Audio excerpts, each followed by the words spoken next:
ప్రభుత్వ వైఫల్యాలు అబద్ధపు హామీల నుంచి ప్రజల దృష్టిని మరల్చేందుకే ప్రధాని నరేంద్ర మోదీ దేశ భద్రతకు సంబంధించిన అంశాలను రెచ్చగొడుతున్నారని కాంగ్రెస్ పార్టీ ఆరోపించింది.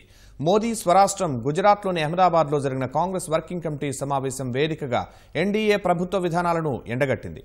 భాజపా ఆర్ఎస్ఎస్ సిద్ధాంతాలపై పోరాటం కొనసాగుతుందన్న రాహుల్ మోదీ పాలనలో దెబ్బతిన్న ఆర్థిక వ్యవస్థను తిరిగి పట్టాలెక్కిస్తామని ధీమా వ్యక్తం చేశారు.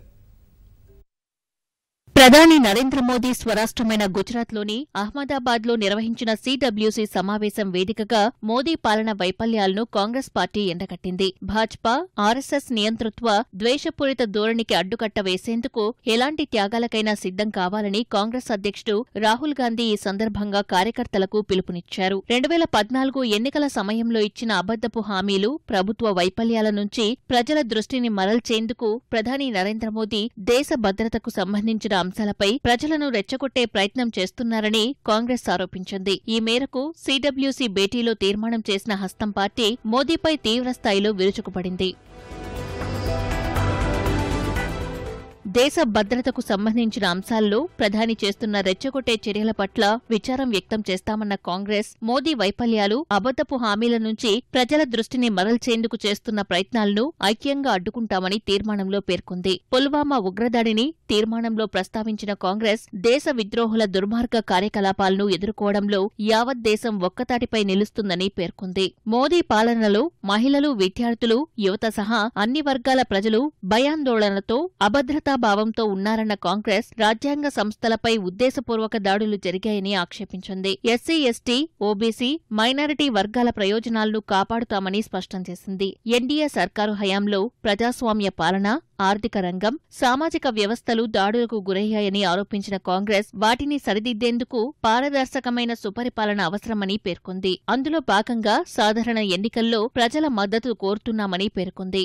Unfortunate that the Prime Minister of India is seeking to divide the nation. Prime Minister is questioning the commitment and patriotism of his and BJP's political opponents ahead of the elections. Prime Minister is exploiting in a very cynical manner the emotions and sentiments of the people to deflect attention from his failure, non-deliverance on promises made in 2014 to the people of India. He has betrayed, he has failed, he does not want the country to discuss these issues, that we will not allow Prime Minister to once again mislead and befool the people. Narendra Modi ji must remember, people of India have the wisdom and maturity. They have repeatedly demonstrated that in the past, and we have full faith that they will continue to do so now.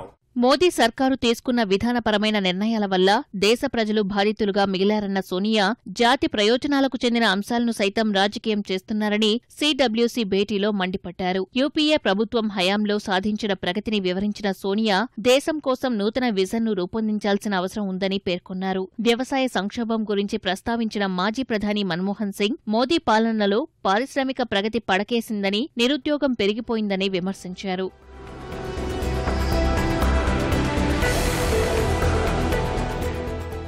అంతకుముందు సబర్మతి ఆశ్రమంలో జాతిపిత మహాత్మా గాంధీకి నివాళులర్పించిన Rahul, Sonia, Manmohan Singh, party ప్రధాన కార్యదర్శి ప్రియాంక వాద్రా సహా ఇతర ముఖ్యనేతలు అనంతరం సర్దార్ పటేల్ స్మారకం వద్ద ఏర్పాటు చేసిన సిడబ్ల్యూసీ సమావేశానికి హాజరయ్యారు.